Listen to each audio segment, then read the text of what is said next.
I always wanted to take point.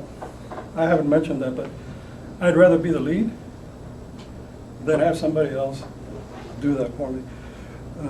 The point is, you point man, you go out and clear everybody else so that the rest of the squad, you come in without any problems. 90% of the time it worked. It was the 10% that you were kind of worried about. Right? Because if you miss something and you got clear, the rest of it might, they might get hurt. We have what are called bouncing betties, where you would trip the wire and it won't explode there, but you come up somewhere else. And then it bounce up and spread. Casualty was high, but it wasn't meant to kill you. It just was meant to, disable you. Either take your leg off, hurt your back, whatever it would be. So those were just simply to disrupt the flow of the mission. So that's where my first tour in Vietnam ended, with the 101st. Then I volunteered for Special Ops, for Green Beret training. And that's really where I ended my career. In Vietnam, regular Army, where they use regular equipment, regular supplies, regular weapons. When I joined Special Ops, I found out that we could use all sorts of. My MOS was 18 Echo, which is demolition, so I used to blow things up. And normally we had a weapons sergeant, which knows all about weapons, communications, all about communications. So each of us were specialized. On my second trip to Vietnam, we were operating out of Ta Son Nhut Air Base, which is an Air Force base. But we were operating what was called the company CIA. But when I joined Special Ops, I never wore a uniform. Never. Even up until I retired, unless I was at camp, would we wear our uniforms. But outside of that, I was in blue jeans, a white shirt, baseball cap. Because if you look at it, wearing a flak jacket in Vietnam, because of the heat, sometimes the heat and the humidity was extremely high. The heat 128 in the shade. In the evening, because of all the jungle and the canopies and everything, you go down to 70, 50, and you'd be freezing. So the difference, so now imagine putting on a flak jacket and your helmet. You bake your brains with a helmet because of the heat itself. So that's why some of us would not wear the helmet, just put a bandana. So, but as I mentioned, when I joined Special Ops, not even protective gear. Because protective gear does what? Makes noise. Right, so we got away from it. And it really doesn't protect you. We had I learned that I believe in destiny, because I had many close calls. And no matter what type of gear you're wearing, if your time's up, there's nothing you can do. We had a captain that was very worried about that. And we were at Firebase Lady Bird. And he had a flak jacket. Sorry, my knee. He had a flak jacket on, he had his helmet. If anybody was not going to be hurt, it was him. We got a mortar attack, and he hid behind a bunker, sandbags, and so forth. After the whole thing was over, we went looking for him, and well, guess what? He had been a piece of shrapnel, went right through the sandbag. There was a little opening about that big, and he got hit right in the neck. So I said, well, if he's protected like that, it's still your turn. There's nothing you can do.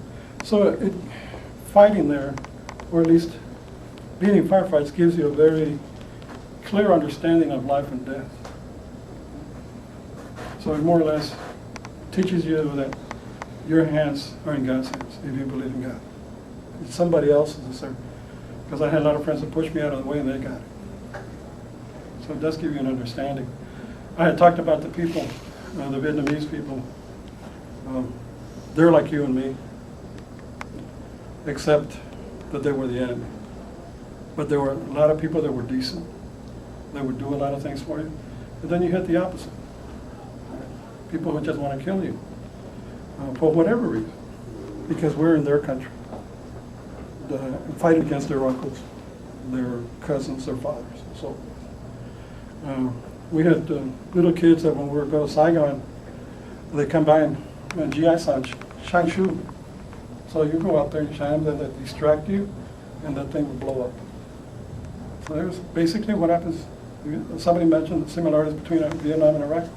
Same thing, same thing. But one of the things that did make me understand them a little bit more is that we had been in an 8-hour firefight, and after the whole thing was over, we were all getting resupplied and so forth, and I heard somebody moaning. And I could understand the Vietnamese language. And he was crying for his mother, his wife, his child, that he would never see them again. And I said, Jesus, that's a human being over there that would just cut his life short. He will never see his mother, wife, child. So it does bring you kind of close. It's not all hoorah and you got to do this, because you understand you're actually hunting another person.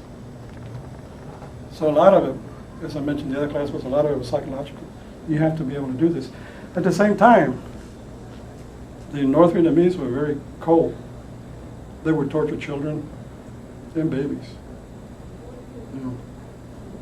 Rape their daughters, their mothers in front of everybody, if they were helping us. So it does kind of get you going and say, hey, I need to protect these people. One of the questions that I've received many times is that, well, we justified for going there. I always say that no war is justified, but we as soldiers have to, soldiers, sailors, Marines, airmen, we go what we're supposed to do. Go. And we got to do what we're supposed to do to take care of our troops to come back. I'm not worried about America. I'm not worried about Bush. I'm not worried about that time, Johnson, anything like this. I'm worried about getting Salinas home. So I got to do what I got to do to make sure everybody comes home. Sometimes you can, sometimes you can't. But that's what you're doing. You're hunting another human being. And the United States is, at that point, we are better at it right now. So that gives you an idea about the people, but the language naturally Vietnamese, you have Thailandese, you have French and Indonesian. And the French people, the French Vietnamese girls were the most beautiful girls I've ever seen. Some even had green eyes. Very, very delicate features. Pretty. I married one. Unfortunately, her and my son were killed. There were mixed examples of it. So that's a lesson learned, right? So that gives you a little bit of payback time. As I mentioned, the weather up there. Right now we're going into the monsoon season, and the weather there, when you're going up in the mountains, and when it rains, the ground is bright red, or it's reddish orange rather. Right? So you're constantly caked in dirt, orange. That maybe that's what Agent Orange comes in. Right? So, but no, it's the dirt itself is orange, reddish orange and stuff. So your uniforms are always dirty, pasted with orange. But when it rains, it's so intense that you start seeing all the little creepy crawlers coming across you. The snakes, the spiders, everything else, the rats. Somebody mentioned about rats, and the rats are about that